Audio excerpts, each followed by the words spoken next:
one of the prettiest park sections in the States. I admittedly did a horrendously poor job getting off-ride of Verbolten and Pantheon and Apollo's Chariot when I was here last year, February, for the channel.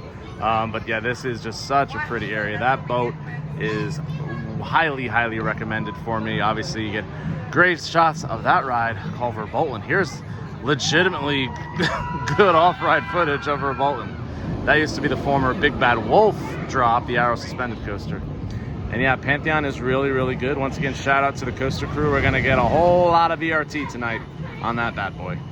All right, all. We got a good one today, folks. It is Wednesday, November 15th, which first shout out to my dad. Happy birthday.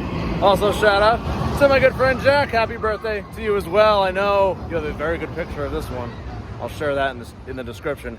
This is one of the most legendary, famous, iconic adjectives you hear me say all the time, but for this one actually is worth them. Loch Ness Monster, the Loch Ness Monster icon at Busch Gardens Williamsburg since 1978. This is one of the most famous roller coaster elements of all time. The interlocking loops right along the Rhine River here.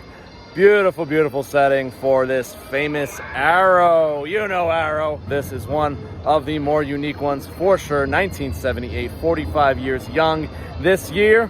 130 feet tall, which, again, that debate with Gemini. Was it the tallest coaster in the world?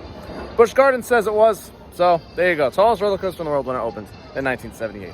It also hit speeds of 60 miles per hour. And guess how many inversions it has, guys? Two inversions. Maybe the most famous two inversion roller coaster in the world. At a time, I guess there was a time where they worked it out where both trains could go in the loops at the same time. They are retracking it very, very soon. Bring that back. That would be incredible. You know me and Arrow. Some Arrows I absolutely adore. A lot of Arrows I absolutely hate. Usually the really, really historic Arrows like Magnum, and this is right up there with them as well. I've enjoyed my rides on Loch Ness. Some people like to hate on it. Some people really love it. I have fallen in line with the people that really love it, but let's see how it rides here in 2023. So let's take a ride on Nessie, as locals lovingly like to call it for obvious reasons. And hopefully it's a good ride.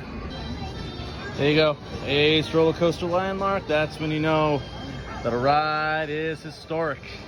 And as it says right here, world's first continuous track interlocking loop roller coaster, and I believe is still the only interlocking loop roller coaster in the world.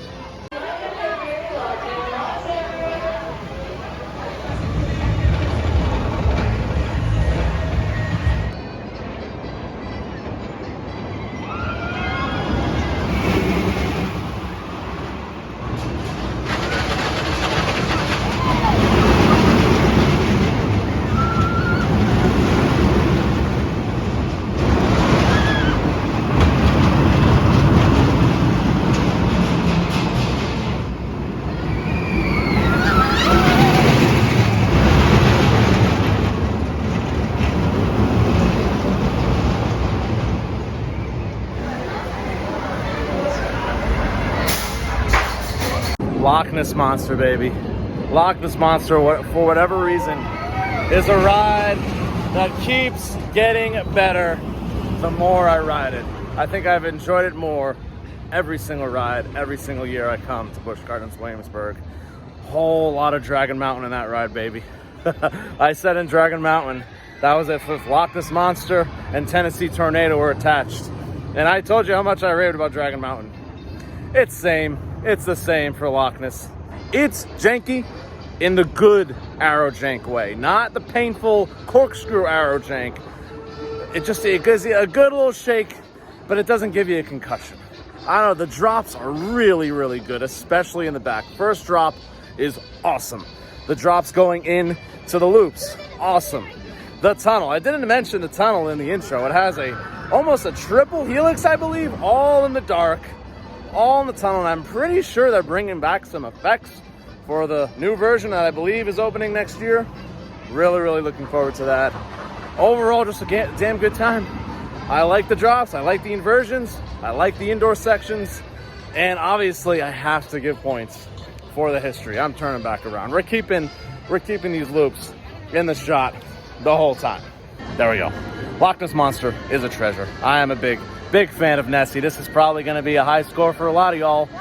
It's a 7.18 for me. Yeah, I'm knocking it into the sevens. I don't know what it is about it. If it's the history, I just appreciate what an icon this ride is in the roller coaster industry, and it still runs great with some great drops, some great forces, and great inversions.